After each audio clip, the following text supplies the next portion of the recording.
Hello, welcome to Monday Night Football with me and the Mackham and a white space for where DJ Earth is going to be. He's eating a kebab. It seems like they go live. There we are. It's as if by magic he notices when I go live and gives me the call then. Hey, DJ. How was your kebab? How was your kebab? Yeah, lovely. I've not had the laptop on for quite a while. It's just been updating Discord. Got ya. Got ya. Pog. I've got Tam, Elliot, and Ace in the chat asking if you're alright. Ben, hello. Hey, I'm fine Hi, and welcome. dandy. How you doing, all? We're going to Wembley. Fucking Wembley. You want to be admitted, and are you ready? Are you got your cam on, mate? There we are. I've got my cam on, mate. I'm ready, Bosh. steady to go. Bosh. That didn't work. I've got the wrong application open. There we go. Oh, I've got to crop it right. DJ, technical issues. Just ignore them while I'm. It's okay and dandy daddy da. So, are you going to Wembley? No, you're not going to Wembley. You're going on holiday, aren't you? Mm-hmm. So, have you worked out what you're going to do with the whole watching the match situation and? Hello, Ace. How you doing, Tam? Hello, FWFC. Ben Brown. How you doing? And hi, Dean SFC. Well, I'm wondering, would I still be able to do some sort of a stream link up? Because I've got Discord on my mobile phone. You'll be able to have your voice on there, not a problem. But I might. You wouldn't be able to do a screen share so I could see the game, could you? I might be going to the match, mate. Ah. So That's even better, is it not? It's not. So I'm basically. I've pushed it. Yes, I've pushed that till tomorrow. But are you going to Wembley? So my Wembley adventure has been just waiting on websites for ages. But my mate Alan came into my stream yesterday and just went, "You need a ticket," and I was like, "Yeah, I do." So basically, his sister has got 2 tickets, but she's not going. She's got a wedding or something to go to. So there's 2 tickets up for grabs. I just need to make sure I can get them. Waiting 10 I could have minutes. gone with you. Yeah, to be fair, you could have caught up on. You could have caught up on your holiday. It's only like 60 quid. It's 60 quid a ticket though. Like, it's not cheap to go to watch a match, is it? So basically I'm waiting to find out if I'm successful in getting that ticket or not. If not, I can't get it via the Sunderland website because it's just everybody's buying them out like left, right, and centre. But if I do get the ticket, I'll let you know in my next video. I'll find out by. Well, he said 8 o'clock tonight, so I'm still waiting.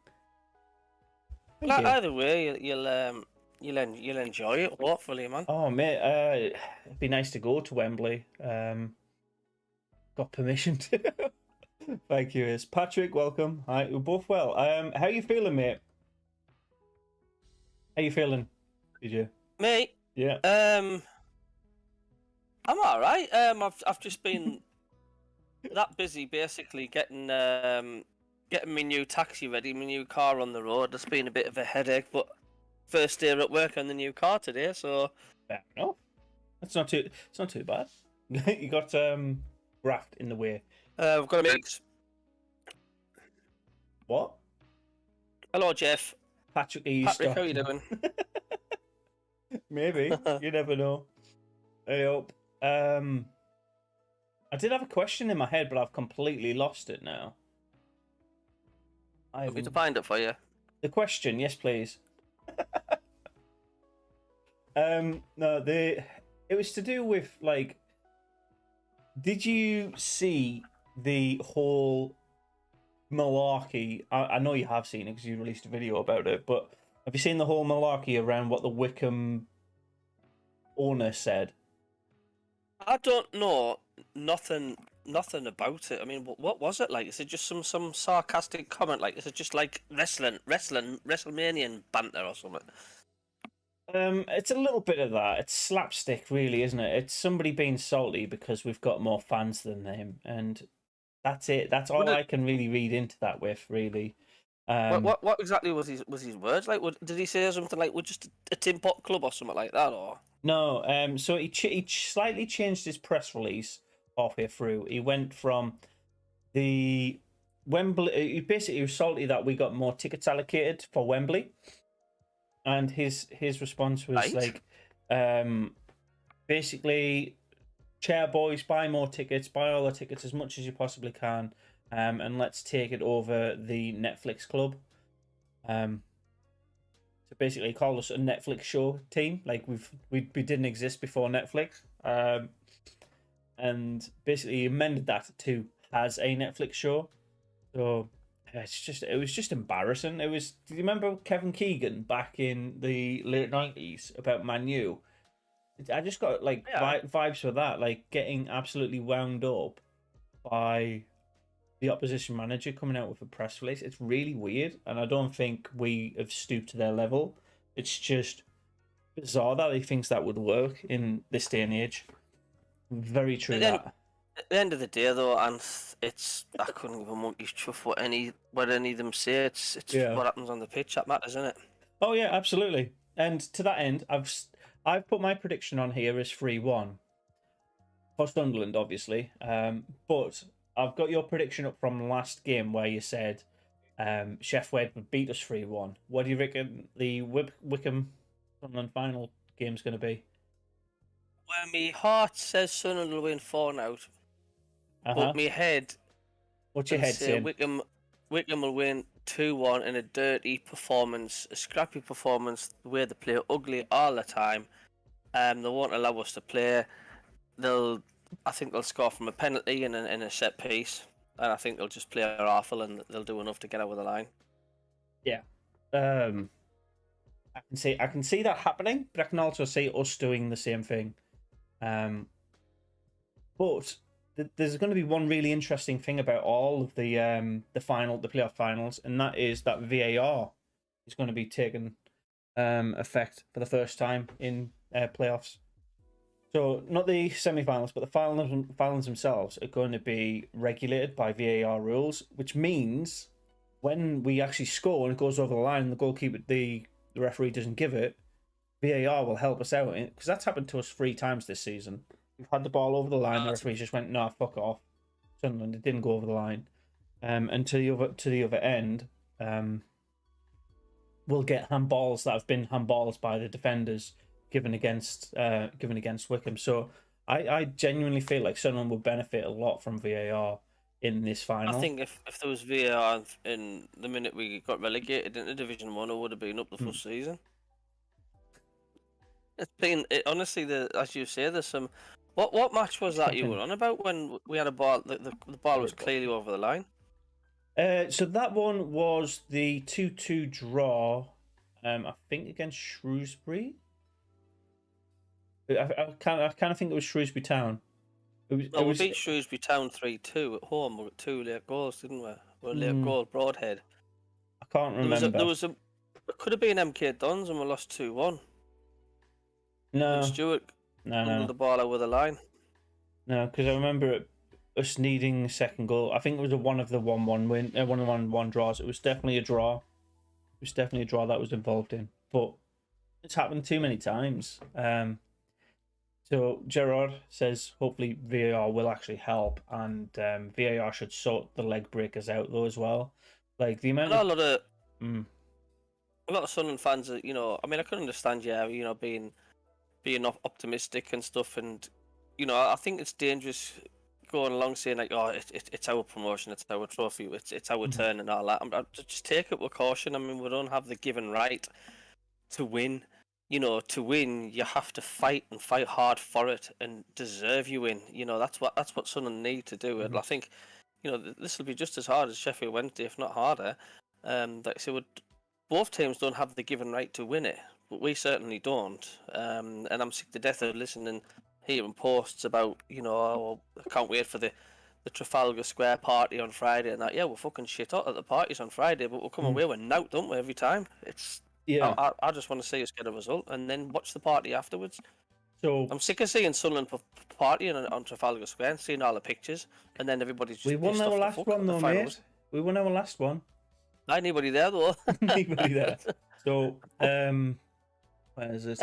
So Jeff asked if I do get my ticket, I'm going down Friday. To be fair, I'll see if I get my ticket and work out logistics. But hotels on the Friday night, that'd be a nightmare.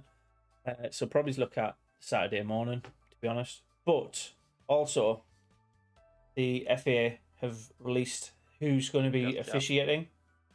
So we've got Simon Hooper is the referee, Adam Kreisel, Craig Taylor, and Tim Robertson. That are the assistants. VR assistants are Greg Reed, Lee Mason, and Matt Wilkes. So there's 7 officiators on this game. A high referee, isn't he? Yeah, but he sat in a booth. But we know who's against us. I guess it's just the Wickham 12th man there. I think Patrick saying it's such a crucial game, so much at stake. Hopefully, it won't bite us in the ass. Although, to be fair, we have been the team that wins in the dying minutes pretty much consistently since Alex Neil came in. And I think that's Alex Neil's mentality is just never give in. Just don't take your foot off the pedal. And I think the other teams take the foot off the pedal thinking they've got a result. And Alex Neil's gone, no. Even if there's 30 seconds left, go all for leather. Yeah. And I think that's what's getting us these results, to be quite honest with you. It's like Sheffield Wednesday. As I said the other week, the other day, their downfall was them equalising at Hillsborough because they came out for the next 10 minutes, all guns blazing, expecting to win, wanting to win, which naturally so you would. We got them on the counter, didn't we? Yeah, it left them open at the back. And I think that sucker punch, that goal we scored, it just totally deflated the stadium and the team. Oh, speaking of which, mate, if you keep an eye on the stream for a couple of seconds, I've got the videos of both teams, so Wickham's and Sunderland's press releases, basically their goals after it. So it's just I just really like this reaction. This Alex Neil reaction to the goal pretty much sums up every single fan's emotion in that moment. It's just fucking like, finally we've got it right. You see that? Is this in the Discord chat thing? Is it? No, it's on the stream itself, so everybody else can see it now. But look at fucking Alex Neil. Like, he has been the most stoic, dead-faced manager for the entire time he's been involved. Been to the point. Let me just turn that off because I don't want to get DMCA'd. He's been to the point and just been going like, we need to do a job. We can only focus on the team in front of us. And that, I think, was more of a win for us than it was for Wickham. Because I think Wickham have kind of coasted their way into the final. They won the first game 2-0 after a red card helped them out, and then they did nothing in their second game. Whereas Sunderland won their first match and then had something to keep, and still got a goal in the second leg. Like, we're the only team to score in every leg. I think Alex Neil's has certainly so far been the surprise package, without a doubt. I mean, I don't think we've ever... It sounds ironic because I don't think we've ever finished as strong as this since we've been in Division 1, but we've still only managed the playoffs, but that's because of our diabolical mid-section, which was awful. But we haven't finished as strong as this. No. So I'm just watching the videos now. It's a bit delayed, yeah. It's just really nice to see that from a Sunderland manager, like, just to be that calm and then explode. It reminds me, remember when Paulo Di Canio did his dirty knees? Yeah. It reminds me a little bit of that. The Tam says, it's clearly bubbling up inside of him, isn't it? You know, you can't not manage Sunderland and not have passion with our supporters. It's impossible. You just cannot. We have a lot of dedicated fans. Um, again, something on Twitter I read earlier on. Basically, like somebody replied to, I think it was Sunderland Echo, basically saying that all the fans are coming out of the woodwork. Now we're going to the final, and like he asked where have we been all season. And the first reply got like ratioed on him, and it was basically just I'm banging your ma. So what it was? So it's just like shut up, mate. Like Sunderland fan, not every Sunderland fan lives next to the fucking stadium. Like how many Sunderland fans do we have around the world? How many Sunderland fans just pop into this chat because they're in Melbourne, they're in Adelaide, they're in Canada? It's like Yeah. if you get the chance to come to England watch Sunderland at Wembley or the Stadium of Light, you're gonna go for the Wembley one because the Wembley games mean that bit more for the long term future of the club. It's a good game on the Stadium of Light. It's fucking brilliant, but it's not Wembley, is it? Oh no, it's a one-off. Have you been to the new stadium? And The new Wembley. yeah, The new Wembley, no. yeah. No. I've been I was to there. I was Twickenham. there with Carlisle. I was there with Carlisle. Mm-hmm. I've been to the new stadium with Carlisle and the old stadium with Carlisle as well. So, how did that end up for the Northeast team or the Northwest team? Northeastern Um, spirit. well, they lost against Birmingham in the Auto Windscreen Shield in 1995, and there was 86,000 at Wembley that day. Carlisle Is took that the 30 new odd. Birmingham. Wembley or the old That one? was the old Wembley. Yeah. Carlisle took 30 odd. Birmingham 50 odd. But Carlisle are the most. I don't know if they are now, but they were for a long time the team that had the most Wembley appearances for the Papa John's Czech Trophy final, because Yeah. it was held a few times as well at the Millennium Stadium, which was at Cardiff, and they were there, they played there twice as well. Wow. Okay. There might still be, but I think over the last couple of seasons, I want to say Portsmouth or Charlton have been there or thereabouts more seasons as well. So maybe they've overtaken them. Big names in the lower leagues. So Patrick asks a good question here. I don't think he has, but has Alex Neil been given a new contract or even been offered a new one yet? I think you'll see answers after the match on Saturday. Yeah. I think it'll be a bit daft to give him a contract now on the visor that he's Don't do anything League that could One distract or the team or him Championship. or Yeah. anything. You know, just leave things as it is. Yeah. It makes it makes sense though, doesn't it? Like wait until we can give him either a championship management position, which is worth more. He'll want to wait for that, or if it's in League One, and will he want to keep us in League One? I mean, like, will he want to keep with us while we're back in League One? So, I think he's got the potential for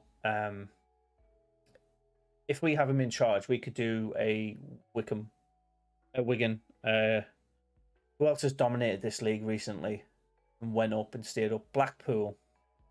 Who won the league this 2 seasons ago? Peterborough. Luton's done well. If he's in charge with us and we stay in League One, I reckon we'll finish in top 2 without doubt. It's just how long can he keep this really good run going? This is what, game 15? Yep. Game 15 on the bounce that he hasn't lost. And the last team we lost against was the MK Dons. So, yeah. Yeah, we practically give them that game. If you remember, that was it was awful mistake. Yeah, it is. To be fair, it's also a little bit soon into his managerial post when he took over. That it was like his second week, and he was working out the team. But since that match, I think everybody's just hammered at home. So, to be fair, like I said, about 3-4 weeks ago, he's won us over. Initially, I wasn't really that confident because of how far away we were from the playoffs, and I'm the first to admit, I don't like chopping and changing managers throughout the season, but it seems to have been the right thing. There's a niggling question in the background, like what would have Lee Johnson been able to get for us?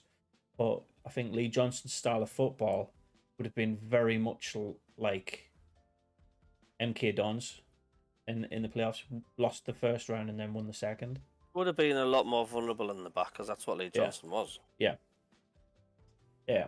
You know, did you notice when Lee Johnson, when we went to goal down, our heads dropped and we went 2 down, 3 down, and had so many occasions with the occasion with Sunderland, it's like we didn't.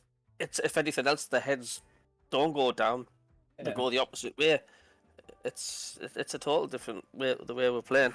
My definition of fun facts a little bit funny here, but like the last time I did a football stream by myself was that 6-0 Bolton defeat.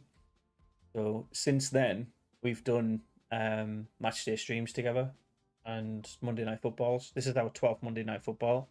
So maybe what are you gonna do? Maybe our streams were the omen for us. Maybe. Are you gonna take a laptop to Wembley and Lola? I can't. You're not allowed to take anything. You're allowed flags and you're allowed banners. You allowed your phones, of course. You allowed your phone, yeah. But you're not allowed a laptop, mate. You're not like going with your desktop. You're not going with like your desktop computer and your computer desk and chair. Like just sit there, you lads. It'll be all right. I need to be comfy. Yeah. Just get an extension cable for the Wi-Fi. Yeah, I'm really looking forward to it. It's going to be a massive experience. It's not once in a lifetime because we've done it a couple of times over the last few seasons. But Wembley, it's like I've just got a really good feeling about it, though. That's it. It looks tiny from the outside when you're walking up to it. Honestly, it's weird, but it hits you when you walk inside. It's that big inside. You feel tiny.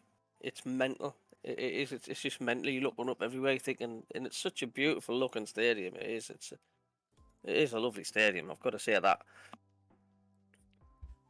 Who's been there the most? Did we work it out? It was Arsenal, something like that. Yeah, Arsenal. I think it was. Yeah, Arsenal and Man City. I think. So second homes.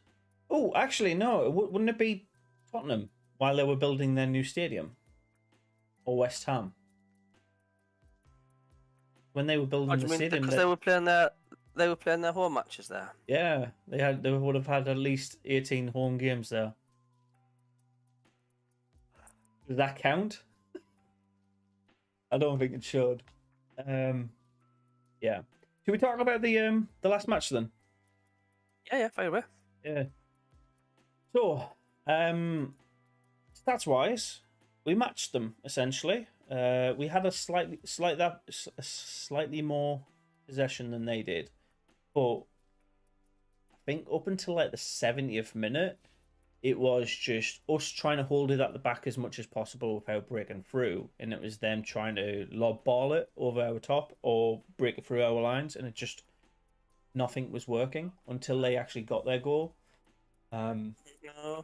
I think Sheffield Wednesday fluffed themselves when they scored that, because rather than holding themselves out until extra time, they tried to go hell for leather for the second goal, and Sunderland under Alex Neil have been basically really good on the counter attack. Correct me if I'm wrong. Did you notice how far Patrick Roberts actually ran to link up with Jack Clark's cross for that equaliser? He must have sprinted nearly 100 yards. I mean, it's either something they've done in training or whatever like that, but yeah, Jake Clark was like well down that wing, and Patrick Roberts was nowhere to be seen, and he just came like a freight train, just high speed straight. It was actually a better goal than what you think. People think, oh, just a tap in, and that it wasn't. You watch the build up to that. It's a really well worked goal. To be fair, when it was Clark who crossed it in for Roberts to finish. When Clark collected the ball on the edge of the 18, like you said, like the player, say this is like my frame is the pitch, this part's the box. He was about here, and by the time he broke down the line and cut back once, he'd basically got into the perfect position to tap that in. There's a lot of perfectly. Yeah. It was perfectly timed. He arrived right at that point. It's like it's sort of he read what was gonna what Clark was gonna do, and the defender had no idea at all what Patrick Roberts was up to, and he just totally pounced. It was a lovely Yeah. goal. It was a brilliant goal. Yeah, Patrick was just said Danny Bass passed to Clark was pinpoint, which it was.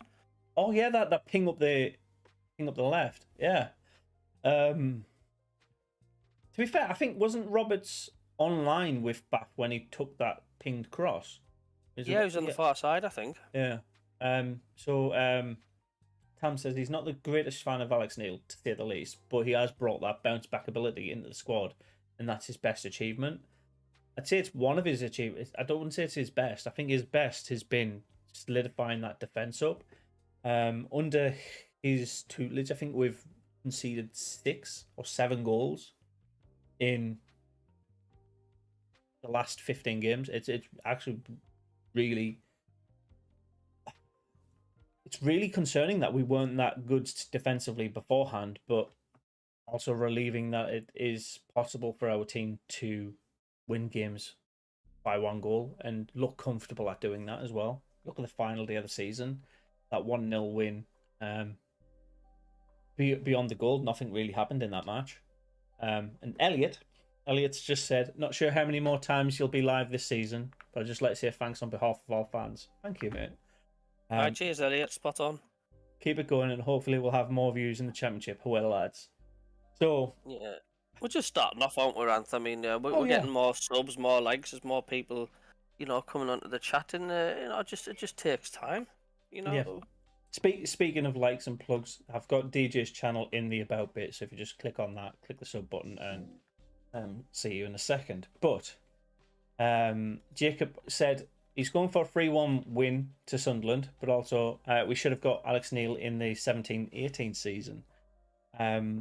What makes you say that, Jacob? Because to be fair, beyond him coming in this season and the Norwich promotion, I've not really heard much of what Neil's history is before him coming in. So why was he on the cards or looking like coming into our club in that era?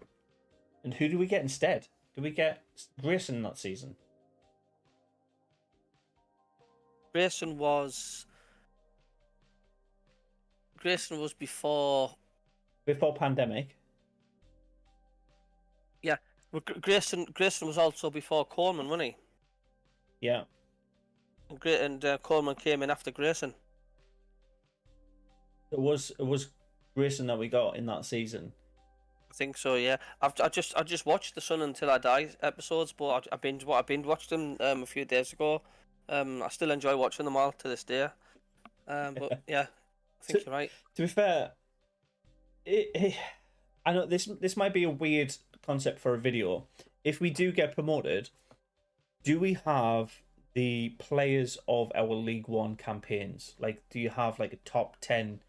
Who's our best goalkeeper since we've been in League One? Left back, right back, centre backs. Do a 4-4-2. Who do you think? Do you think that's a good idea for a video? I don't want to waste my time if nobody's interested in it. But do you think like putting a squad out of League One Sunderland?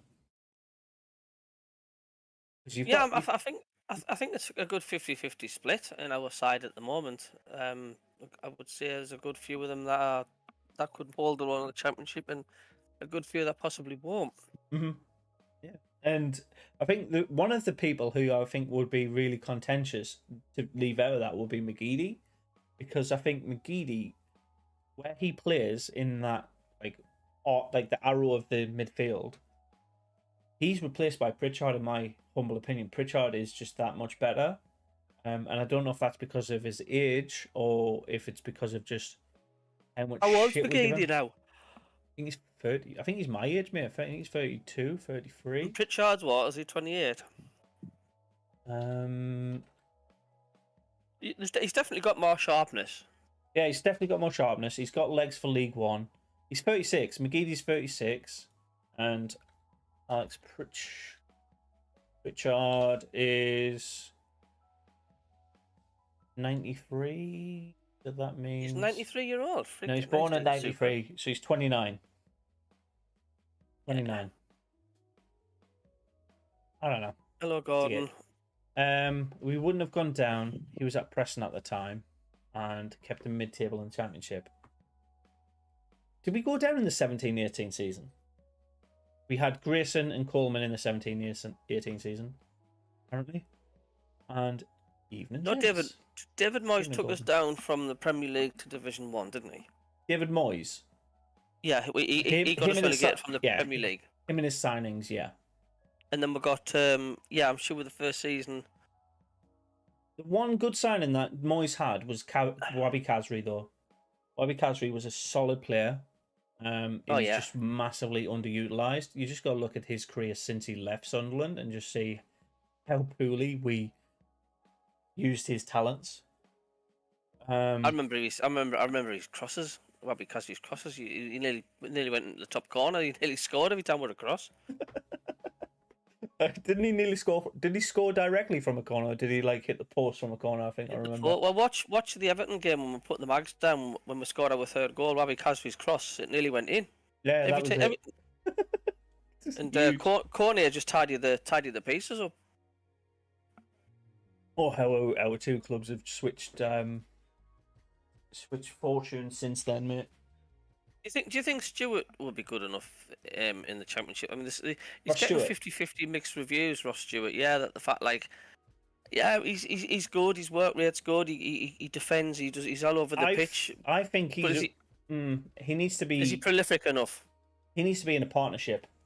I think him by himself up front is not his ideal style. He needs to be Quinn Phillips, that kind of tall, short, big, the feeding off each other. I think he needs that second player to feed off. And to be fair, I think Alex Neil recognised that quite quick, which is why, even though we've only got two out and out named strikers, Broadhead and Stewart, they started most of the last games together because Stewart up there isolated by himself was starting to, I don't know, demoralise his not scoring in games, and that kind of fucked up quite a lot. But saying that, I mean, if it wasn't for Stewart, we wouldn't be going to Wembley because he scored obviously a vital goal at the Stadium of Light. And yes, some people say he was 1-on-1 and he missed his chance, but he still had to keep his composure. He still had to slot that in from an angle. Yeah, and to be fair, it doesn't really matter because we're at Wembley now. The job's done. Without certain goals, we wouldn't be here. Without more goals, we might have been automatic, to be fair. But that's the ifs, whats, and coulds of football. You're saying you've got a feeling that. Yeah, I've just got a really positive feeling around Sunderland this time round, and I don't know what it is. I think it might be the VAR factor. It's just the fifth time of asking. Alex Neil, perhaps, because of the fact we've got a decent manager behind us this time. Yeah, and I think defensively, if we had the mentality of we score more than them, they can score a goal, but we've got to fight back to win. I think that's not something I think we could have done under most other managers. With Alex Neil, he's proven a case in point against Sheffield Wednesday, one of the best defensive teams in the last month and a half. I don't think it's going to be a walkover. I don't think we're going to beat Wickham if we were to win. I don't think we're going to win 3 or 4 now or something like that. I do think they're not going to make it easy. They're not going to make it easy for us at all. Why would they make it easy? They get the chance. Yeah. It's literally one of two teams going to the Championship, and it's us or Wickham. Why would they make it easy on us? Exactly. And there's a lot of people with predictions saying 4-0, we're going to smash them 5-0. It'll be a piece of piss. It's I'm glad we've got these. It'll be a doddle. It's well, not really, no. No, I put 3-1 because I think we'll score first, they'll level, and then we'll come out second half and just control it, and that'll scare them a bit. They're quite bullyish up front as well. So they're not fast, but they're strong. So as long as we've kind of negated that, I think we've got the tactical prowess in our manager to beat these, rather than a couple of seasons ago where we would be maybe not. We'll go back to the chat. There's quite a few people coming in with some more new comments. Lads, we read them out. I'm going for 3-1. So me, Topsy, and Jacob are all going 3-1 Sunderland. Kenneth, welcome, is saying a safe 3-0 win. Hello, Kenneth. I genuinely think whoever's scoring the first goal is going to win the game, though. It could be a 1-0 match, and it could be scored in the second minute.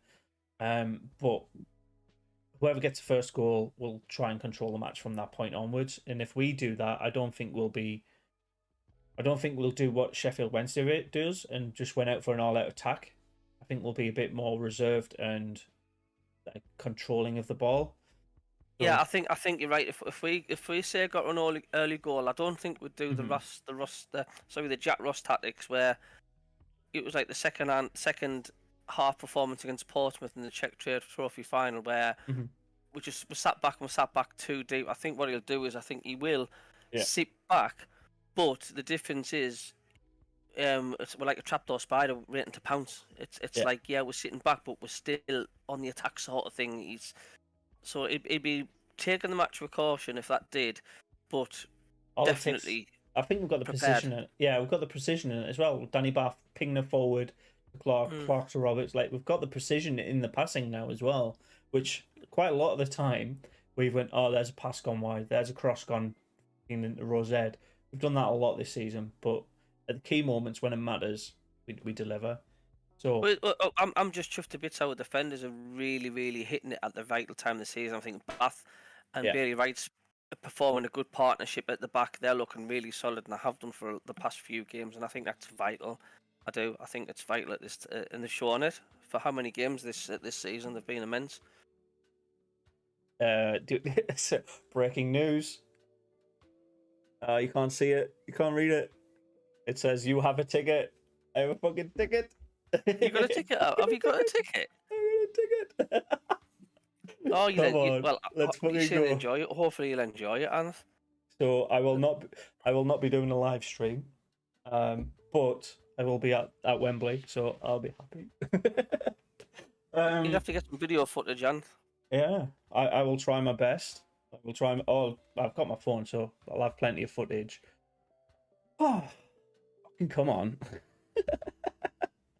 You'll enjoy it, mate. I mean, it's funny because when I get on the coach, I'm literally going to be in sync with the Sunderland fans. They're going to be leaving. They're going to be going down the M1. So when I get on the bus, I reckon Central Station will be heaving with Sunderland fans. Yeah. So and I'll be getting overtook. I'll be having a laugh with the Sunderland fans, even though I'm going to Spain. They'll be overtaking the bus. I'm not for a fact I'll see hundreds, I'll see thousands of cars passing with the scarves out the window. Yeah, at 5:30 or whatever it is when the game finishes, full time whistle, boom, done. Right, I've got a couple of questions to ask. Gordon says, "Do you think we can keep Broadhead for another year? He plays in tandem with Stewart." I think we can. I don't see why not. He likes our club. We like him. It's that Stewart partnership that's up for debate, right? Because Stewart's been eyed up by Norwich, and I want to say who's not gone up in the playoffs for the Championship. Like he's in that top 6 bracket of the Championship, isn't he? That's where the teams are looking at him. But it's Stewart that's potentially leaving, not Broadhead. I don't know if I'd miss Stewart if he went. I mean, he's been handy, but like Charlie White. I certainly think. He's like Charlie White. Yeah, I'm sure there's plenty of other people as good or better than him who could fill his boots. Yeah. We've got another 3-1 for Sunderland. Jordan Willis will be. He's a beast. Has Jordan not played for us all season? I don't think so. No. Patrick, I'll see you there, mate. You're not doing a fancy pre-match video, Anth. I can do now because now I know I've got a ticket. I had a whole like minute and a half section of just me whinging about not being able to get a ticket. Do you live in the Midlands, Anth? I do live in the Midlands, yeah. You haven't got that far. You're halfway there, aren't you? I'm already halfway. Yeah, it takes me an hour and 40 on the train to get to King's Cross. It's not bad there's one thing for sure. We'll all feel exactly the same, and this is what I like with it. You know, you may think you're sitting there, you're anxious, and half of you is dreading it, half of you is looking forward to it. But I can tell you now, thousands of Sunderland fans all over the world will be feeling exactly the same as what you will be. Mm-hmm. Regardless of where you, as long as you support your club, It doesn't matter from where where you you're in that sat. stadium or where you're at. Oh yeah, You feel exactly the same. yeah. Watch it on the telly. Get some bevies down. The benefit of not watching it in the stadium is that you can literally turn yourself off. You don't have to travel for hours with misery. But also, if you win and you're in that state, you're traveling for hours with just people just fucking celebrating. So that'd be nice. What do you think? What do you think we need to do if we didn't win? Because we have to look at the flip side of it, because it can happen just as much. Yeah. If we didn't it's- win, we'll offer Alex Neil the full time job. I genuinely think we will, regardless. It'll just be for less than what we would if he was in the Championship. I think he'd stay as head coach rather than manager. If he went to Championship, he'd be a manager. But if he stays in League One, he's the head coach, and that means the ownership will buy the players, not him. He will give some suggestions to scouts of what kind of footballers he wants, but he doesn't make the decisions on signing them, which I think is probably going to be detrimental to us long term, because I can't see our squad, with the lack of depth in it, being as fit as we have been in the last 15 games. I think this week and a half is going to be absolutely perfect for us. Like, everybody's getting a chance to recover. All the players want to play in Wembley. Every last one of them. So they'll all be like fucking going, like showing the absolute best of themselves at training. It's just how it is. And actually, I think we'll all at St James's Park. Would you still prefer Coaches. to have played Wickham in the final than any other teams? And Yeah, I said that from the start, didn't I? It's like MK Dons I'm a bit iffy about, and whoever wins our match wins the final. Because I don't want to write off Wickham. Wickham are a really good team. They're in the playoffs for a reason. I think we just have the edge on them, and I think we have had the edge on them all season. Did you say Newcastle's just scored? No, I just said St James's Park, and I meant St George's Park, because all the players are in the Midlands now. Right. Newcastle's beaten Arsenal 1-0. I like this pun from Kenneth, by the way. I don't know if he meant it as a pun or not, but he says, if Clark turns up, I think we'll pull the chair leg from under Wickham. Do you understand why that's a pun? Because they're the chair boys. Why are they called the chair boys anyway? No, they've got a melt of a name. It's like why we called the Black Cats. Just because our first logo was a black cat. Like signings wise, I don't really think we should be discussing. But we'd like to pick out. To be fair, I'd like Messi. I'd like Ronaldo. I'd like De Bruyne. I'd like Haaland. Like the people who I'd like versus who's actually available in the summer might be different. But I think young Jake down at Blackpool, very brave. Oh yes, Tam. You've seen this. So there's a player at Blackpool, right? Jake Clark. I think Jake Daniels, not Clark. Clark's our player. Jake Daniels. He's 17 years old, and he's the first professional footballer in the top flight since Justin Fashanu to come out as gay whilst being an active player. That's huge. That's really huge. And anybody who just gives him shit, yeah, watch out and get cancelled, mate. I'm 100% behind players being who they are. And to be fair, if you're playing at that level, the Blackpool top flight level for I've got that attitude. Whether you're gay, straight, whatever, you're a person, no matter what you are. I don't look at anybody any different.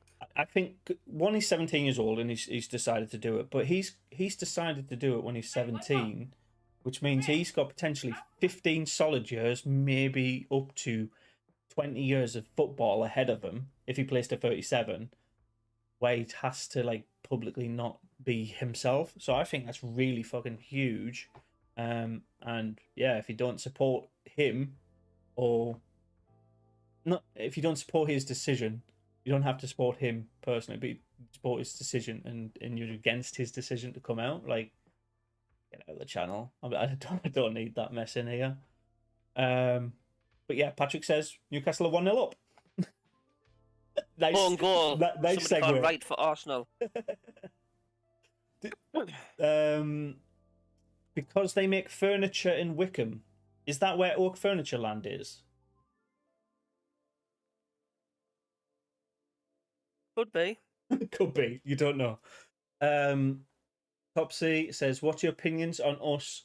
I can't read that very well. What's your opinions on us being in for that out of contracts OUTD midfielder?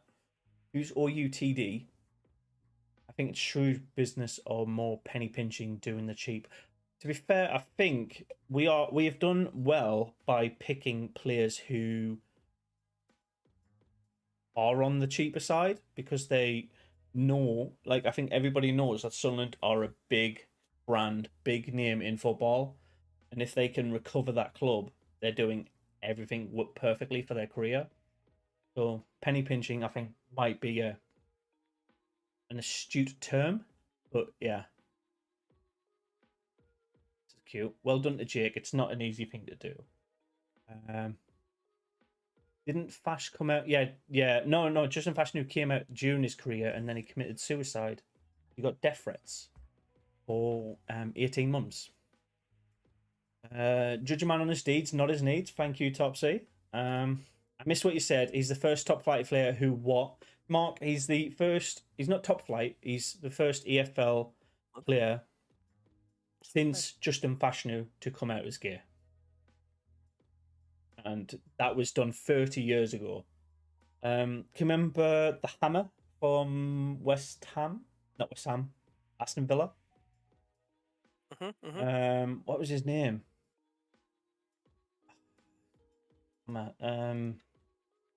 He does Stuttgart stuff now. He's the CEO of Stuttgart.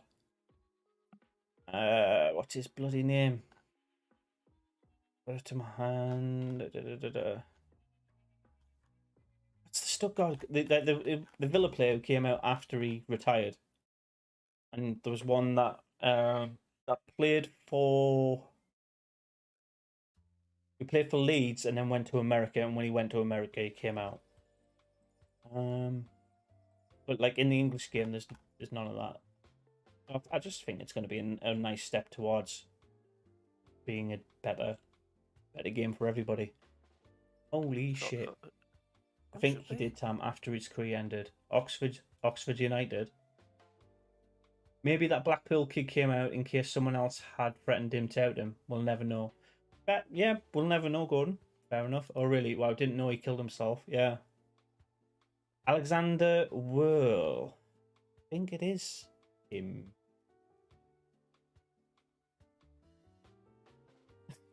Do you got any points you want to raise, mate, while I'm finding out who this player was? What's his name?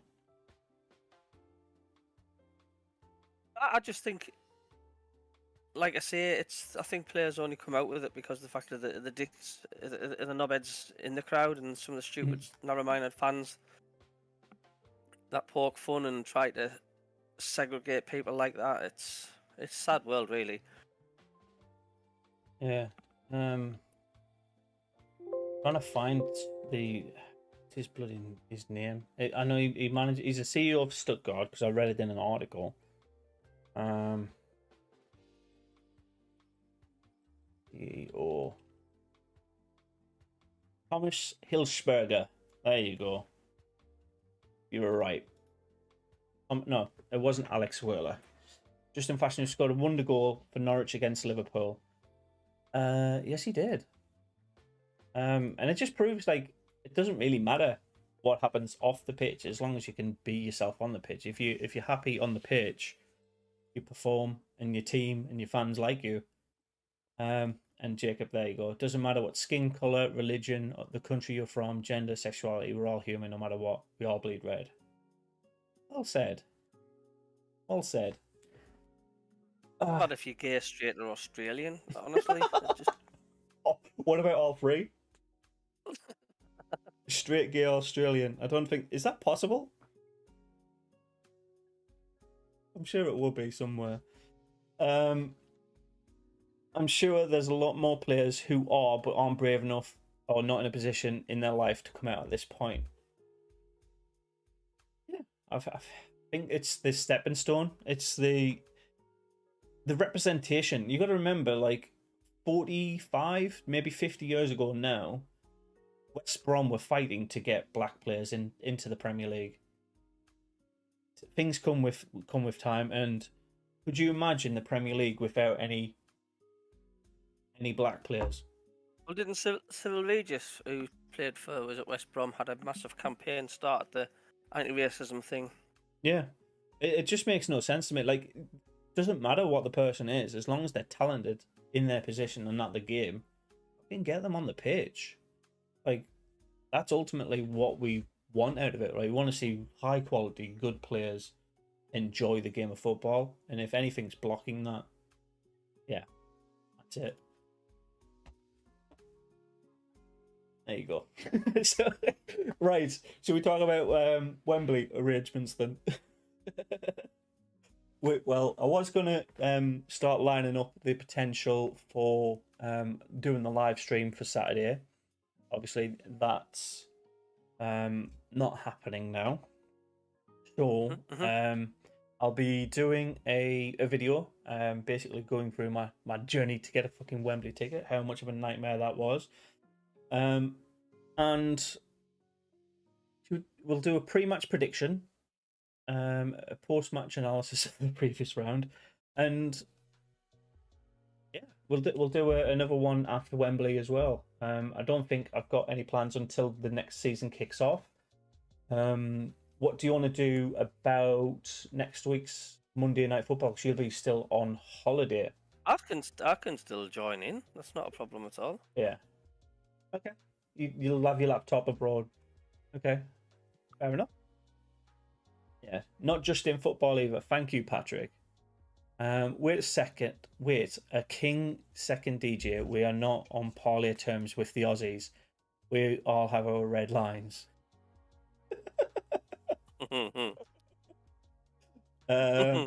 Who thinks they are maybe one or two amongst us women football players? Who thinks they are maybe two amongst us football players? To be fair, mate, I think the women's game internationally, the women's football game is a bit of a joke now. In terms of in just the skill gap. So you've got teams like England, USA. Breaking news. Huddersfield Town have just scored against Luton and there's 82 minutes on the clock. Huddersfield now lead Luton 2-1 on aggregate. And they're going to Wembley. Nice. There's only 8 minutes left. Yeah. So continue on. No, I just think it's like the USA, Sweden, Japan, England, like they are so much better than the rest of the other national women's games, and you get scorelines like 20-0, 18-1, and it's that to the game. Obviously, the ruthlessness of those higher quality teams is impressive, but also just like exploits that. There's a huge gap. It doesn't do the game any good. I mean, I think as you said, there's a couple of games where England have played and it's been like 20-0 or 50. Or 19-0, whatever it is. It doesn't look good, does it? No, and if you scale it back to grassroots football, like say a Saturday league, Sunday league team, if you're the league champions and you beat the bottom of the league who scored 1 goal out of 18 games, and you beat them 12-1, like does that feel good for you, or do you just like you can tell like there's a class apart, and the team that's at the bottom of the league is there to have fun, but the other team's there to be winning and getting maximum points. So I just think there needs, like at a national level, there needs to be more of a balanced playing field in the women's game, and then it'll kick on in terms of popularity, and you get better players from it. Still, I mean, I have tried to watch the odd Premier League game for the women's game, and I just kind of get into it. It's just I can't put my finger on what it is. It's like is the football crap? Or is it just the fact like we're that used to the men's game? Is that what it is? Are we being harsh on the ladies, or? To be fair, I think if as long as you're giving football a chance, I don't think it really matters. Like if you like to watch live football, the women's football is more accessible. It's definitely more accessible, and you're more likely to get drama on that pitch, aren't you? There's going to be goals in the game. There's going to be cards. Whereas a men's game, there might be a fight, but yeah, bit weird. I just think there's too much of a gap for it to be like ultimately fair. There's no like champions. There is a women's Champions League, but the women's Champions League, you still get 5-6-0 to one team.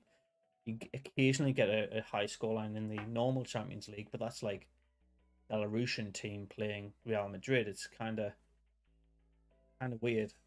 It just doesn't look good when it's like Man City against Chelsea or Chelsea against Man City, and it looks like it's played in a Sunderland League ground. It's like it just doesn't look right. So here's a question for you, by the way. James says, "Do you think Joe Bellingham will come to Sunderland?" And in short, if we get promoted, possibly. If we stay where we're at, no, because he's at the Championship. He's with Birmingham City. He's got a couple of games under his belt now, but he's itching for more game time. So he will want a team that wants him. If we want him, we'll get him. Yeah, I think that's a given, Colin. One day will probably be mixed football. If it's at a younger level, there is mixed football. We separated at the under 13s level, I think. Right, Kyle. Yes, he does. So Kyle, DJ is basically a chair boy for Saturday. He's saying Wickham are going to win 2-1. He's obviously a Mackham. He's a Sunderland fan, but he's just got this like negative feeling around the match. I just don't want to big myself up. I mean, some of the fans are 100% convinced that we're winning, that we're going to win, and it's our time, and they just get more disappointed when it doesn't. So I like to sit on the fence. Of course, I want us to win. Jesus Christ! But I've just trained my brain to think like, it isn't going to be a walkover. It's like I never go there thinking like we're going to hammer them or we've got the right to win, and that's why I do it, because the fact like if we do lose, then I didn't fall down as hard as all the other Sunderland fans who think we're going to 100% win. A fair point, mate. It's absolutely fair. Of course, I want us to win. I mean, crikey. I mean, it's my way of dealing with my anxiety when the game's on. Mm-hmm. Yeah, it's basically if you expect the worst, you're never disappointed. Yeah, I get it. Patrick's asking, do you think Alex Neil will make any changes from the semi-win at Sheffield, injuries dependent? So I think he will. I think he's not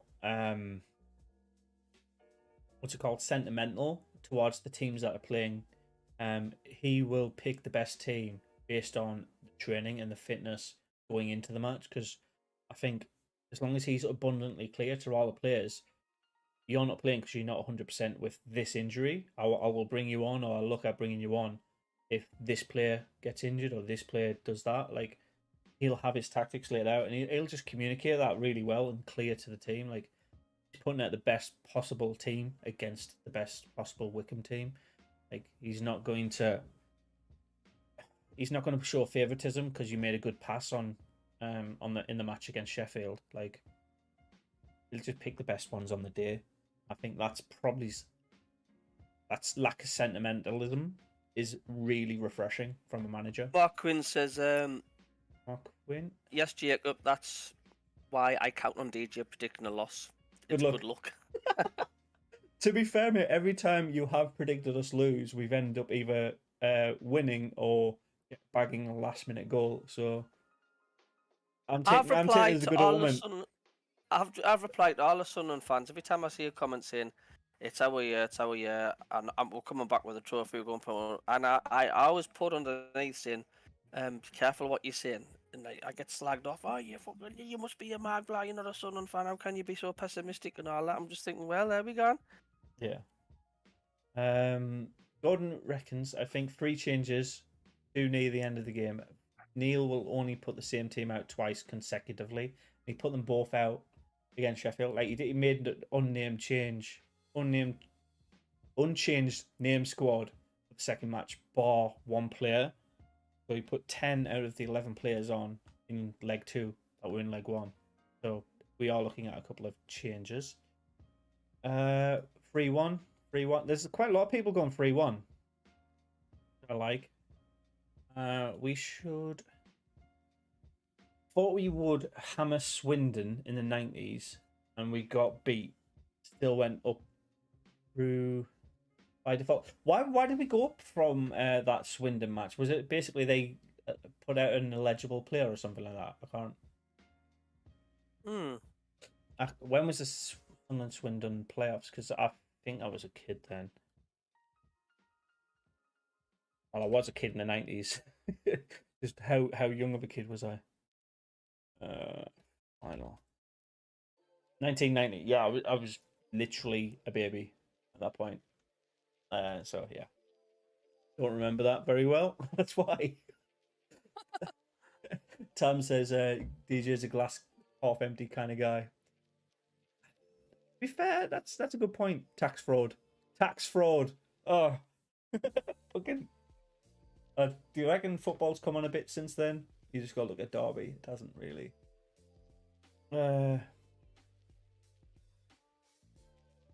So, I genuinely have this positive feeling about it, and I don't know why. You gotta be happy.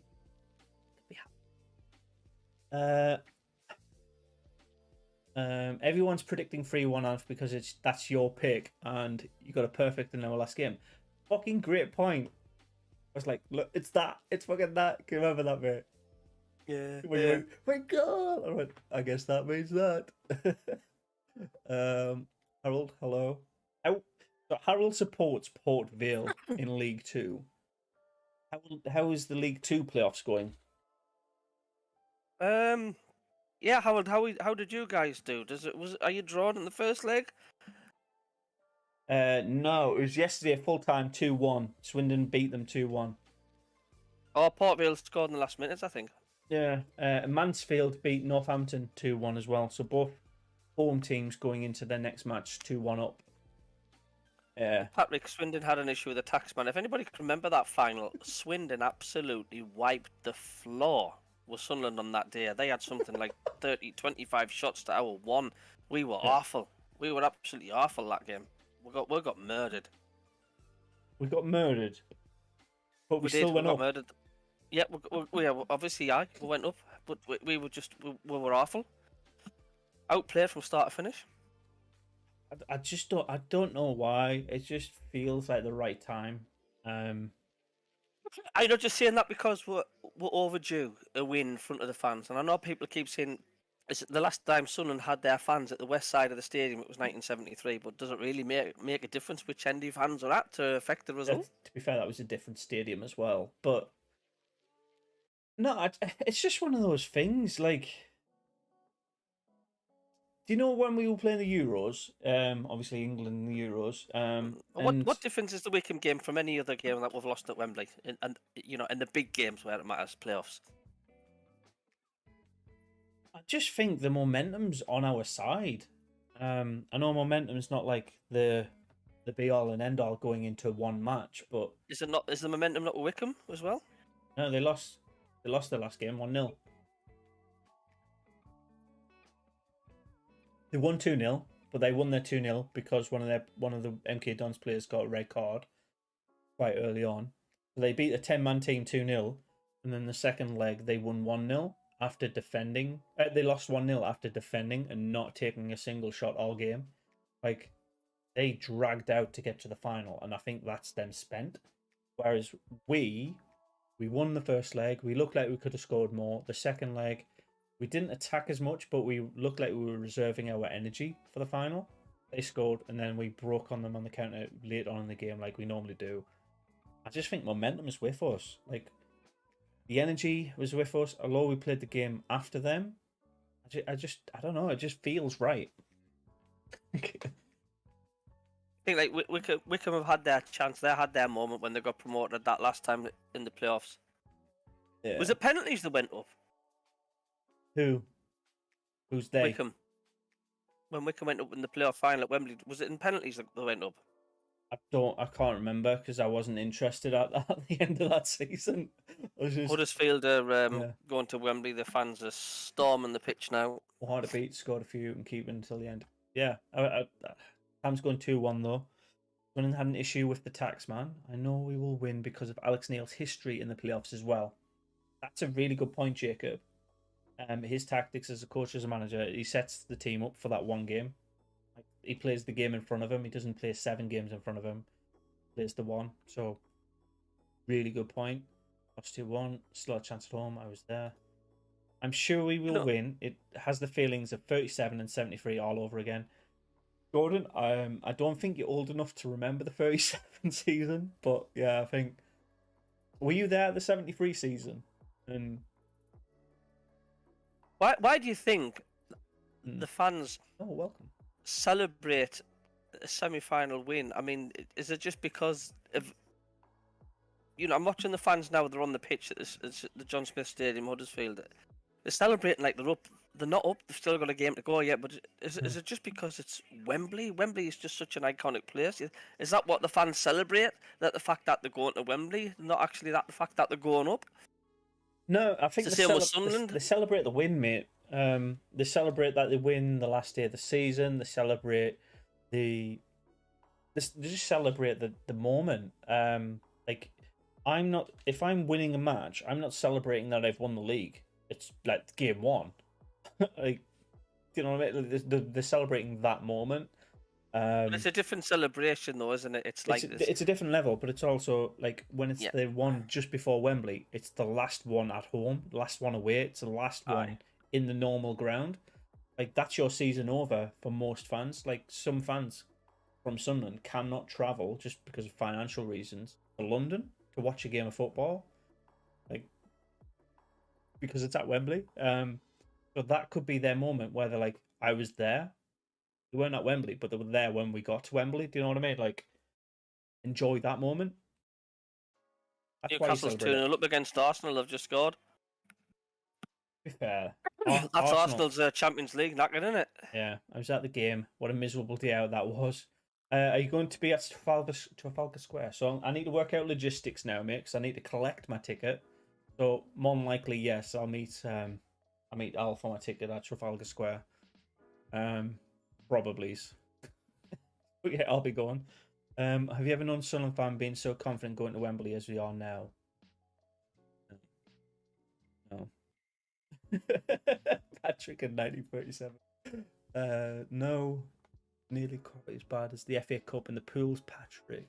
At least we didn't get beat by the Scousers. Did you watch the FA Cup wins, by the way? The FA Cup. I did, yeah.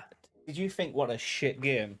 But then it was an awful game, but as soon as it went to penalties, it was entertaining. As soon as it went to penalties, I knew straight away the bin dippers were going to win it. Yeah, the bin dippers. Is that what you call Scousers? Yeah. Oh, okay. Huddersfield won apparently. Yeah. Gordon, we also won the FA Cup in 37 against Preston. Oh, great. Fair enough, Gordon. I'd say it's the Wembley final. Gordon, I'm guessing it was the year you won. Oh, cool. Great year. Can't remember the final. Like 1990. I can't remember that final. I'm just excited now, mate. I don't know about you. How much did you win, Jacob? I could do without the final being played on the time when I'm wanting to go on the coach and I'm wanting to unwind. I want to switch off. It's like, you can get stressed at work. It's the last thing I want to do is be that on the first day on the bus. I want to like sit back and just think about it now and go, there now. But I cannot. I'm riddled with anxiety for 90 minutes. You know what? I'm gonna treat it as the event it is. I'm gonna have a couple of beers. Not a lot of beers, but I think you can do that on the bus as well because you're not driving. Like fucking enjoy the day.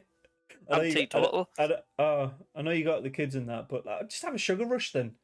Have loads of Yeah, what's no. it called, dib No, I've got no dabs. kids. I'm going on the bus on my own. Oh, have dib dabs then, mate.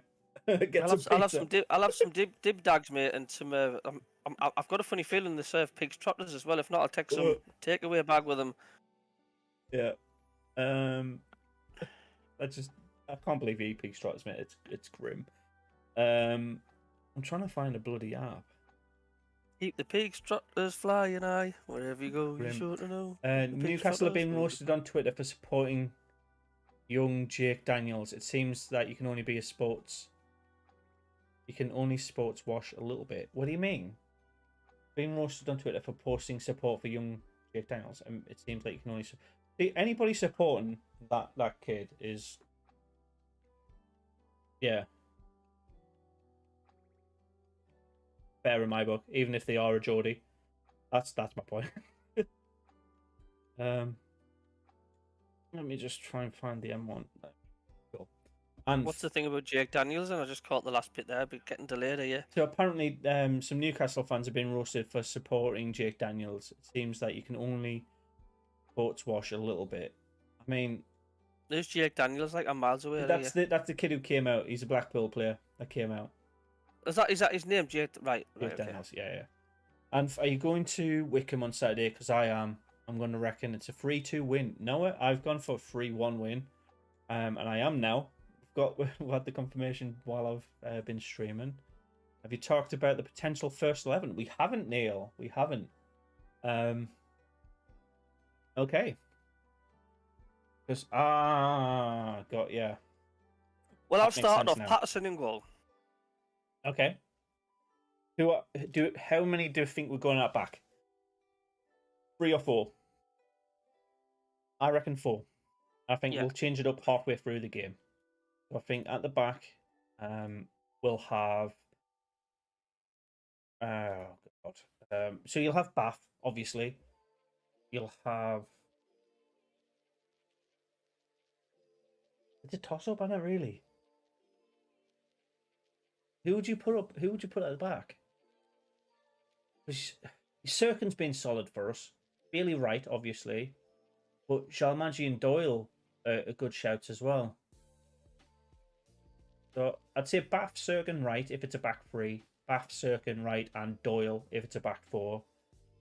Who about in the midfield? Obviously Pritchard.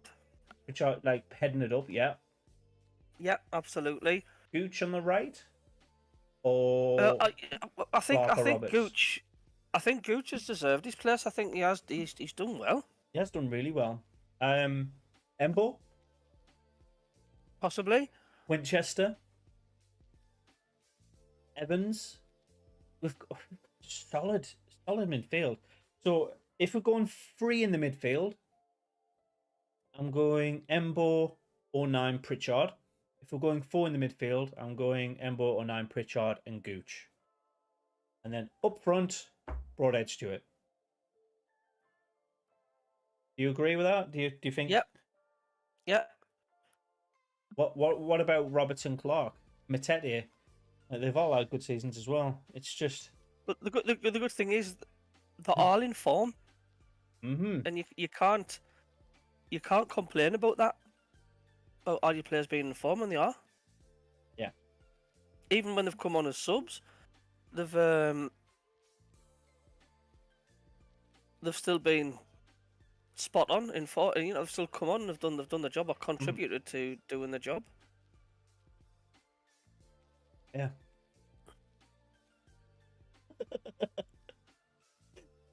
This is a funny challenge though.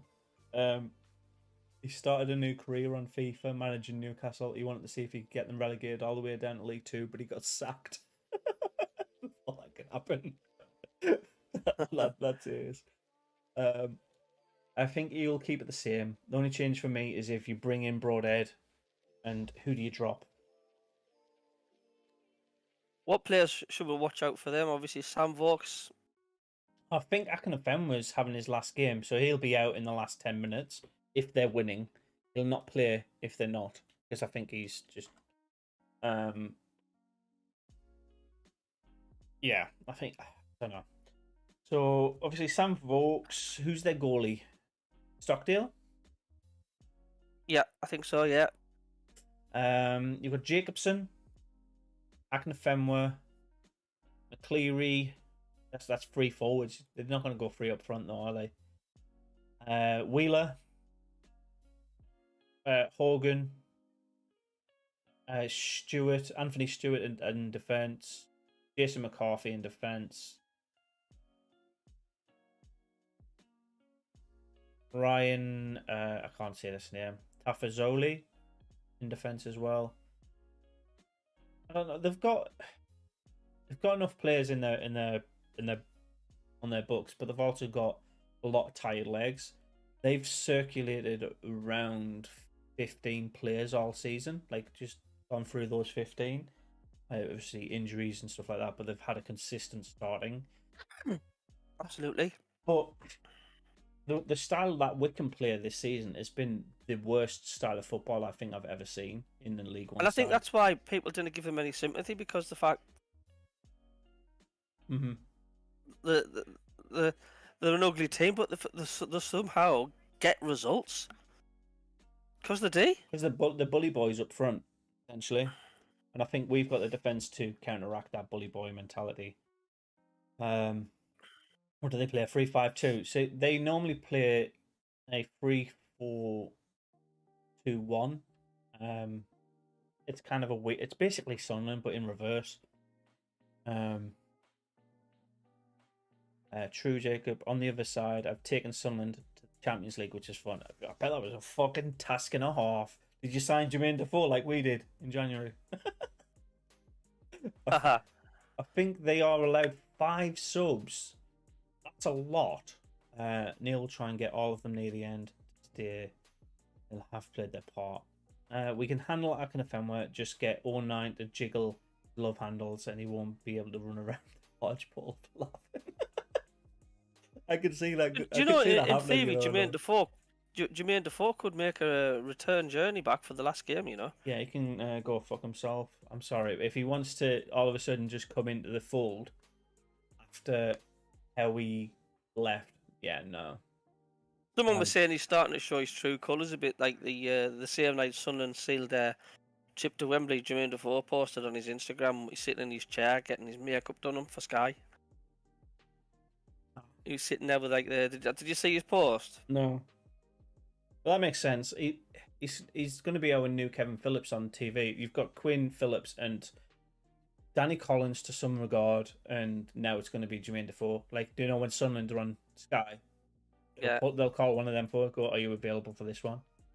You know what I mean? Like, I think they'll throw $1,000 or $2,000 at them or something like that. It's daft. Neil Fleury says main threat for me is corners.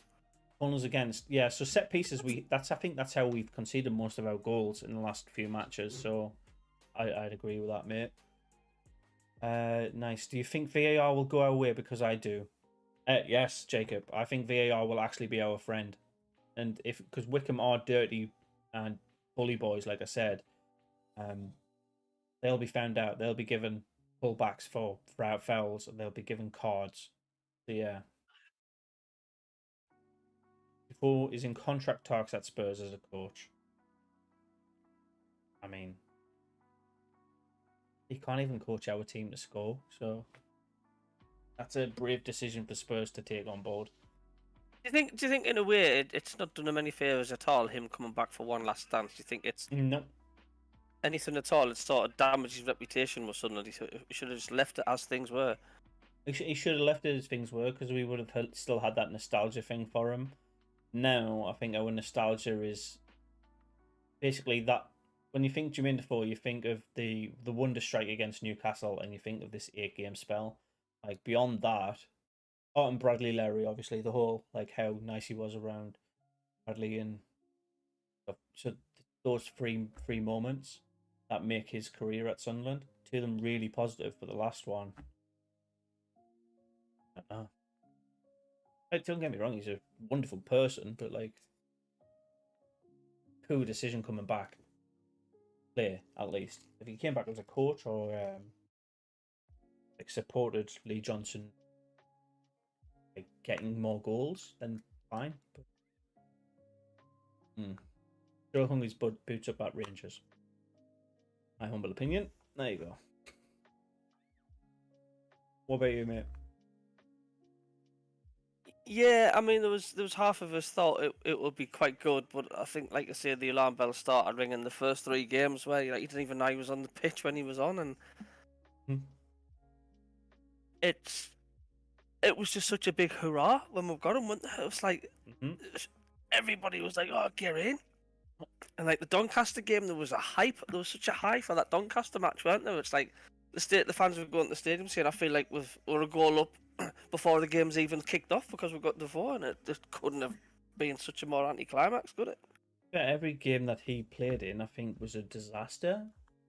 We dropped points that we shouldn't have, or we lost.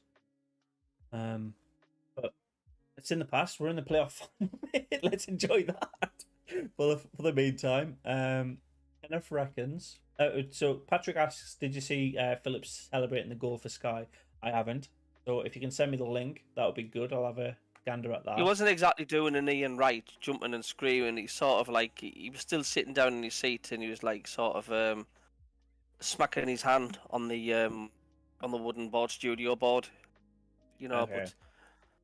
but He was excited, but he wasn't like jumping up for joy. yeah, yeah. Fair enough. If all fit, we start the same at Sheffield. Then we did at Sheffield. I said this earlier, Kenneth. I think I don't think we need to reward the players for doing their job against Sheffield Wednesday. I think we need to pick the best team that's possible to beat Wickham lineup. So if 1 or 2 players need to be subbed out for somebody else who's better against Fenway, better against this player, pick them. They're the professionals. They're doing a job. Do the right thing. But if it's the same 11, fantastic as well. Mark, You're looking forward to the game. And that is there any? Mm-hmm. Is there any creeps of negativity keep kicking in? Is there any anxiety starting to build? Is there any sort of like, with me, it's like, I'm not looking forward to it. It's like, nah, I'm dreading it. And why am I saying I'm dreading it? It's just the fact, like, I think I just know the roller coaster ride you get with Sunderland, and I just don't understand how someone can say, "Oh, I cannot wait for the match on Saturday." I'm more excited now. I don't know. I'm going. I just don't know. I just think it's the right time. We could be saying this, and we could do what Wickham did. They gone up by the playoffs and then come straight back down. But I don't know. I just think we need to be out of this league. We've earned our right to be out of this league by going via the playoffs. Doesn't matter how we get out, as long as we do the job in the next 90 minutes of football, plus penalties potentially, and win the championship. We just don't want to do Derby. We don't want to do Charlton. We don't want to do Wickham. Just stay out.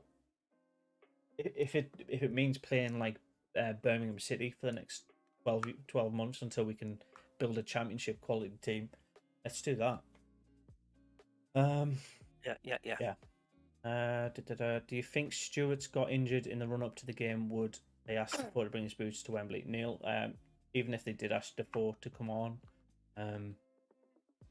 I'd much rather have, I don't know, in Hoffman playing up front than Jermaine Defoe. Got more chance of putting the ball in the back of the net. I agree, Mark. He's been too quiet all season. On Defoe was publicity stunt. Perfect, Gordon. Absolutely agree with that. I think Clark could be a real key player if he turns up. And Roberts, to that same regard, Kenneth. And Roberts. Clark and Roberts are very similar players. They're like they're on the wings and they cut in. The cut in and they're taking on the defenders, and half the time they're skinning the defenders, causing them absolute chaos. The amount of times they've got into the 18-yard box and further, creating panic. That's what I like about them too. Yeah. I'm just reading I put a video up on YouTube. I think about Sunderland and the when fans heading down to Wembley. And there's a Man City fan just commented on my YouTube page, and he's just subbed as well. England, UK, he says, as a City fan, and their fans will always be in our heads. When we think of our first Premier League title, yes, there was an incredible Aguero moment, but when we saw the Sunderland fans' reaction against the Swamp Dwellers, it was like the icing on the cake. Good luck, Sunderland. Who knows? Within 2 seasons, you could be back winding up the Swamp Dwellers again. so he's not a Man U fan then. No, he's a Man City. He's obviously, you know, when we did the Poznan right in front of the Man U fans. When... but he says good luck, you know. But I mean, I do like Man City. I always have done, and I do think it was. But yeah, it's a nice touch. It is a really nice touch. So Neil says he's worried because Patterson is a young goalie. I think he can manage the occasion because it's such a big game. I think a lot of these players, this is their first time at Wembley, and I think that's the one place that Wickham have the advantage. A lot of their players have been here and done it. We've got the benefit of our manager doing it. Yeah, and don't forget it was a championship playoff that was taking them to the Premier League. Would I swap Clark or Roberts for Broadband? If that's what would beat a certain player, absolutely. Like I'm not sentimental about the players. I'm more put the right team in front of the opposition than reward an individual, even if that individual deserves rewarding. Compensate the player in other ways, can't you? So, like, game time. What do you think Wickham's game plan will be then? I mean, you're simply dirty. What do you think they'll try and do to us? So I think they'll have done the homework, mate. They'll have watched the videos over and over against how we played against Sheffield Wednesday and that. So this is the way I think the game's going to spell out. First 10 minutes, they'll invite us on. They'll be strong at the back and say, look, we're not getting beat by you. Then there'll be like a 5-10 minute spell of just everybody passing the ball around. Then 25 minutes, they'll all of a sudden step up a gear and test our defence. And it's at that moment that we'll either counter attack or they'll beat through our defence. And that's going to be the pivotal moment in the match. So I think by the half an hour mark, be a goal, and whoever that goes to wins the game. So if Wickham score first, do you think they'll go and win it? They'll end up winning it like 2-1, 1-0. It'll literally just be like the killer of the mood. Right.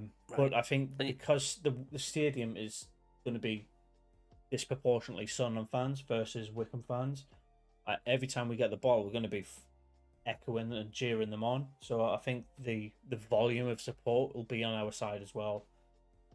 Yeah. So if Wickham score, you don't think we can show the usual spirit of Alex Neil and turn it round? We could turn it round, but it will take a lot of luck. So VAR decisions going our way, set pieces actually coming up for us, like that kind of thing. Didn't have names on shirts. Started with commercial sales. Not many shirts were sold, just the number on the back. It's quite interesting. To be fair, I remember when football shirts didn't have any advertising on them at all. Assuming Sunderland wins, how many years realistically to get back in the Prem? First year, third year, fifth year? Depends on a lot what happens with the ownership, I suppose. I'd like to say obviously the main reason is stay in that division next season if we did get up. I'd like to say within 3, but to be fair, I think we could do a Leeds as well and stay in that league for fucking ages. And then eventually just one thing clicks. We fix the academy, we fix our recruitment policy, we fix the ownership, and that could be the season, that could be next season, that could be 5 years down the line. But yeah. Just say hello to Thean SAFC's popped in to say hello. Are you nervous? Are you nervous, Thean? Don't forget to check his channel out, and he's got a video up previewing the Wickham game. Are you nervous, Thean? Are you feeling good about it? Let us know, mate. Right. So Gordon reckons he would swap half the team for Broadhead, especially if we keep him fit. So you're saying you would take Broadhead off, keep him fit for the last half an hour? That's quite a smart play if you ask me. Like having him in the final, if it goes to extra time as well, we're forgetting about that. If it goes to extra time, having our better quality players come out guns blazing, might be a good shout for Alex Neil to keep in consideration. I was at the relegation game when Quinn huffed us. So can you remember when Niall Quinn took ownership of the consortium and then became a manager, and he lost our opening 6 games? Yeah, the last game he lost, I think Coventry was at 2-0 or something. And then Keno came out and took over. Yeah, and then Keno did wonders for us. So yeah, all right, lads. So yeah, there's Finn's. Welcome along. Jacob says welcome. They say Wembley, the Wembley pitch is bigger, and you need to play fit for 90 minutes on the pitch. It's actually a normal size. It's who handles the pressure. So it's within regulations, but it is genuinely bigger. So I don't know if you know much about the EFL regulations within the pitch, but lengthwise it has to be between 45 and 55 yards a half. You can have a 10-yard longer way, but to the same regard with width, from the centre circle to the edge, it can be anywhere between 42 and 35 yards. So you can have a 42-yard and a 45-yard pitch, and it looks very square. You could also have the 50, so it depends on how you like to play. And a good example of a team that changed their pitch up halfway through the season was West Ham in the 2005-06 season. They went from a narrow pitch to a wide pitch, a wide short pitch, and that they said it was because of the pitch tearing with people running up and down the lines, but it was really sorted out some of the signings that they did in that winter break. It's really smart, but the Wembley has the same dimensions every time, so it might be different to the Stadium Light, it might be different to Wickham. Fun fact, there you go. All right, I'm at the moment, I'd be in Bagners, but we're close at the Saturday. 1 day closer. This time next week, lads and lasses, and then people with glasses will be in the Championship. Let's look at the positivity, DJ. Come on. I just hope I didn't hit Euro Tunnel. Like we're 1-0 up, and there's like 10 minutes to go, and I'm in the Euro Tunnel, and I won't know. I'll have no contact with anyone.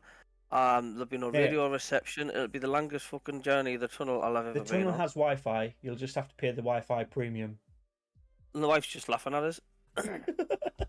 The tunnel has Wi-Fi. I've been in the tunnel plenty of times, mate. I go to the Epinay quite a lot, or campers, and yeah, it has Wi-Fi. You can pay for it. I think it's like $5 an hour. If it's 0-0, right? Yeah. There you go. And we're into the 94th minute. We're into the 94th minute. Shut up, you. It's 0-0 in the 94th minute, and there's only 3 minutes at a time. Sunderland score from a corner. Do you think it's wrong or right for me to jump in that coach and scream at the top of my voice and make a complete arse of myself, or what? Absolutely. Or should I just sit there and go, I'm on the coach and go, yes, well done, boys. Yes, lovely. No, I reckon you should just fucking. You should be like, fucking come on. make the boat rock. Rock the boat. Rock the train. Dino says, right, Dino said, fucking hell, that's weird, on Fans TV that anyone who watched Sunderland at Wembley lose, then they shouldn't go, so that would be about 5 of our fans.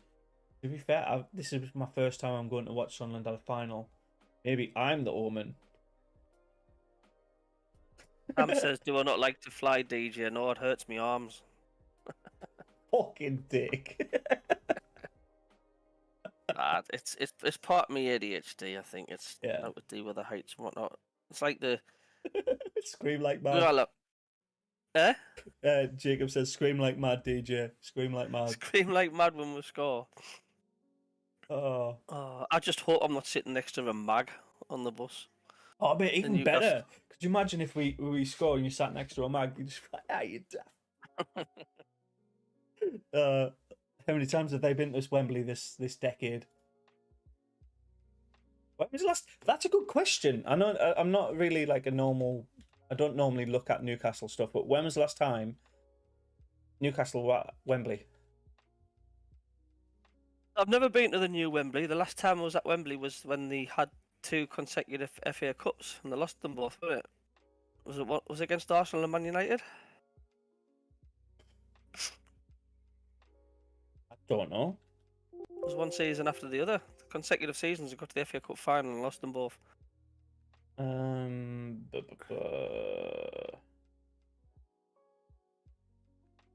trying to find it. It doesn't really say it. Like the last FA Cup they won was 1955.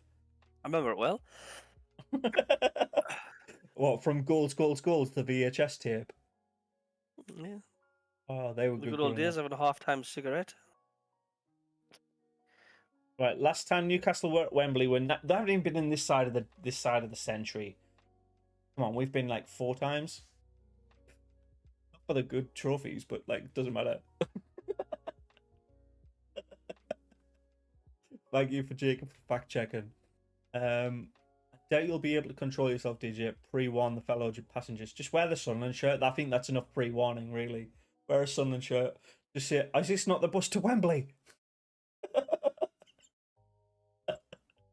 Whatever you do, DJ, let's see it on a stream. Oh, you could stream it on your phone. Well, I'll be watching it on my phone, so I don't think I'll be able to stream it. If you sat next to a mag, start eating your pig's trotters from the butchers. Who said this? I can't imagine a human picking up a pig's trotter and eating it and going, that's yummy. Who said that about? That's who Patrick said that Ward. about pig's trotters? That's Patrick Ward. Start eating your pig's trotters from the butchers. That will soon shift them. Okay. Gross. Hey, not wrong with pig's trotters. And you won the treble. Let's just hope that you're not in the big market when you do scream out. Do you have to get off the bus when you go to the Eurotunnel, by the way? You pull up to like the... No, you can sit on the... Obviously, the bus is inside the train, isn't it? It's in a big case in that, but you can stay on the bus if you want, or you can get off the bus and you can wander about inside the carriages, and but it only takes about 20-25 minutes to cross. It takes longer to board. But you might go through your checks and all this, carry on. Yeah. But yeah, it's so smooth you don't even know you're moving. You might get a bit of pressure in your ears because of the speed in the tunnel, but your ears want to pop a little bit. But apart from that, it's so smooth you don't even know that you're moving. And before you know it, bish bash bosh, oh la la, vive la France. Just don't sit next to the toilet, especially if you're eating pig's trotters, because that'll be fucking great. Right, Mark asks a kind of a nice question, because it's either way we're winning this, right? Would you prefer DJ's scenario of an epic match with 94 minutes of sheer terror, or Sunderland scoring 3 early goals and cruising into an easy win with no stress? The form will be far much more memorable. To be fair, scoring 3 goals at Wembley in a game that you cruised for the rest of it, that would be memorable as well. So, a 3-0 win would be nice. It's a gamble. You feel more euphoric if you got a 94th minute winner in the 93rd minute. It was 93 minutes added on, and we've got a win in the 94th. You're more ecstatic. The celebrations will be like a nuclear atomic bomb going off in Wembley. It'll be incredible. It's a different kind of celebration, isn't it? It's like if you're going in 4-0 at half time, it's completely different. It is. You basically, but you're just concentrating all that energy and all that frustration. And it's just like a big balloon, and it just goes bang. It just releases if you get a last minute goal. It's a total. It's nice, but is it worth the risk going through all of that? Oh God, no. I don't know. We'll see how the 90 minutes unfolds, I guess. So yeah. Very good point. I just don't know. To be fair, Kit. I think you didn't think we were going to finish in the playoffs when you booked the tickets, did you? When did we book the Salus? It was last year, wasn't it? No, we booked it last year before even the season started. We've had this booked. So yeah, just to decide to get to fucking Wembley when I'm going on the bus. It's To be fair, every time we go to Wembley now, you need to go on holiday and I need to actually attend it. That's the rules. If we win this one, that's how it works. I could ask the bus driver that I've got a medical problem. Could you stop at Wembley for the toilets? Do you know what I mean? And sure. An hour and a half later, I could return back to the bus for slightly meet you for the ticket and get in the game with you, and just return back on the coach and just say, "No, thank you." But I was constipated. I waited nearly 2 hours for it to. You could do what Set we us do up at to- Oxford and just get on a big van and stand on the top to see if you can look over the turnstiles. Uh, Neil asks, do you think Alex Neil is the biggest asset to the club? Right now, yes, I think so. I think without Alex Neil, we wouldn't be where we're at. So yeah, I think he is our biggest asset, our biggest liability as well. So let's keep him on board. DJ, just hope your passengers are not Geordies when we do win it. I'm going to be taking loads of footage as well because there's going to be loads of cars and buses and vans with all the scarves going out. That's going to be quite good going down the M1. I'll be literally travelling down with them because my route is literally the same route as what they'll be going. And I actually pass Wembley. I will see Wembley Arch, but it's about 3 miles in the horizon. So I will actually see the Wembley Arch and that when I get down there. But I will be, the M1 will just be swarmed with Sunderland fans. I know for a fact it will. So it'll be quite good. I will get the build up. You get the build up and some of the match. Hopefully, there you go. I reckon traffic will be an absolute bitch for you though as well, because let's face it, it's not going to be nice. I mean, I have got backup. I mean, because the Wi-Fi isn't the best on the bus, and you do get a lot of black spots with 4G signal when you're travelling on the motorway because you're going through the countries and this, that, and the other. But what takes less bandwidth up is the SCFC audio, so I can listen as emergency backup. I can listen to Nick Barnes and Mr. Gary Bennett. So, well, to be fair, if you just ask the driver to put on like 5 Live, you're hearing all about it because it's going to be the main event of the day, isn't it? There's no. Is it the final day of the Premier League as well? Saturday. No, it's usually Sunday they do that, isn't it? Look, I know they've got a weekday game on Thursday. Yeah, the final day of the Premier League's 4 o'clock on Sunday. Yeah, they always they want to make sure that more people are off work, aren't they? They want to like get everybody get a bigger audience as possible. Yeah, fun as well. Melbourne City are playing Adelaide United on Sunday. The football never stops. The match is not on BBC Radio 5 Live at all because you've got the qualifying of the Barcelona Grand Prix on 5 Live Sports Extra and BBC Radio 5 Live. How dare they? You have got the Scottish Cup final, Rangers against Hearts. Who gives a flying fuck about that? Scottish Cup final. I mean, Sunderland are playing at Wembley, and they've got Rangers against Hearts. I mean, come on, seriously.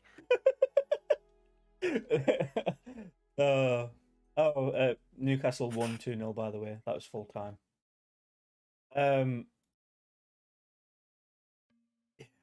Right, we'll wrap it up here, I think, mate. We'll be on next Monday night. Post Wembley jubilation or blues are coming. We've got a couple of videos. Yes, Neil Fury, I have checked because I took my contract out with EE before we left the EU. That means it doesn't affect me data when I'm abroad. Plan's the same, yeah. Yeah. It's still if I take out the SIM card now, or a fresh contact, even if I renew my contact with EE, because originally I took it out before the EU, I'll be continuously fine. Yeah. Cool. Good. You can watch it. You can listen to it. It's gonna work. So yeah, we can do Monday Night Football next week. Might be a little bit different. Might just be like a picture review or something like that if you can only connect via audio. But we'll be I don't know. I mean, there'll certainly be turquoise blue sky behind us. put the laptop on the balcony. Aye, absolutely. Yeah, that'll be good. There'll be a video just a pre warm up match. At least I can say though we're all one big family when it comes to this big game. We're all gonna feel the same. We're all feel the same now as the day gets nearer. You know, so whatever you feel, you can guarantee everybody you see on Facebook or commenting, they feel exactly the same. They just express it differently. Some are calmer than others, some are confident, some are pessimistic like myself. But deep down inside, we all want the same thing. But we all feel it together, and that'll be special about the day. No matter what the result is, if we do lose and we feel crap, then we Well, all get that's together on social media and vent our frustration, which all helps to make us feel better. So yeah, good times are coming to us, and I just feel like we're gonna win it. Let's get the scarves out. We're the lads. cheers, Yeah, Patrick, lad. Thank you. thank you very much. Thanks everybody for sticking by. I appreciate all the likes as well because that helps more Sunderland fans discover the channel. I'll see you. I'll see you on a live chat on Monday. But yeah, keep an eye out for the prediction video. Thank you very I will much. be posting some preview videos when I'm on the bus. I'll be posting some videos up on my YouTube channel of any Sunderland fans going down the motorway, just the pre-atmospheres and whatnot. And yeah, Yeah. To be fair, this stream's been really good as well because now we know we're going to Wembley. It's fucking exciting. Jacob. I mean, depending on my nerves, on my arse cheeks, on my arses, I could be spending 90 minutes in the friggin' bus toilet. Oh, or the A&E as soon as you get into France. There you go. Right. And it's not the most comfortable for 90 minutes on a bus toilet, believe me. Right, lads. Thank you very much, everybody, for stopping by. Catch you next week. See you soon. Bye. Cheers, lads. Thank you all. Thank you. Bye.